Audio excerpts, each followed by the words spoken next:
বিশাল আকৃতির শ্রাবণী মেলার গেট হুড়মুড়িয়ে ভেঙে পড়ল জিটি রোডের উপরে একটি লেনের উপর।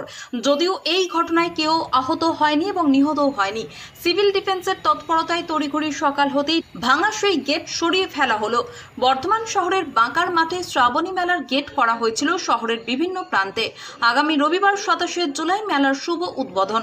তার আগেই মেলার গেট ভেঙে পড়ায় বন্ধ হয়ে পড়েছিল জিটি রোডের একাংশ।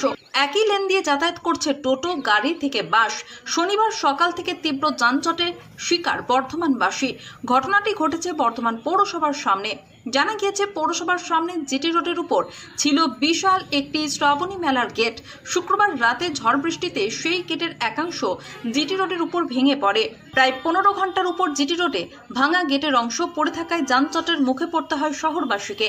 অবশেষে সকাল 8:30 নাগাদ সিভিল ডিফেন্সের কর্মীরা এসে ভাঙা গেটটি রাস্তা থেকে সরিয়ে ফেলার ব্যবস্থা করে। তারপর থেকে যানজট মুক্ত হয় জিটি রোড। বলছি কালকে রাতে খুব ঝড় দিয়েছিল, ওইটা ঝড়ে পড়েছে রাতে। কিসের গেট ছিল এটা? কি গেট? এই শ্রাবণী মেলা।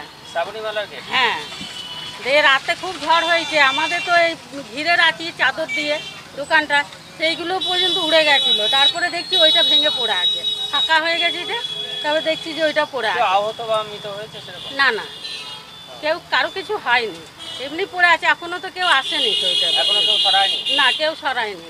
যানজটের সমস্যা হচ্ছে? হ্যাঁ, সমস্যা হচ্ছে তো, গাড়িগুলো সব ওইদিকে দাঁড়িয়ে যাচ্ছে। সকালবেলায় তো অনেক ভিড় হয়ে গেছিলো, মানে জাম লেগে গেছিলো গাড়ির সকালবেলায়। তা এখনও তো কেউ আসেনি তো, আর ওই মানুষের সমস্যাও হচ্ছে। সব গাড়িগুলো দাঁড়িয়ে গেছিলো, কেউ পেরোতে পারছিল না। সকালবেলায় দেখলাম। কি নাম আপনার? অনিমা মাঝি।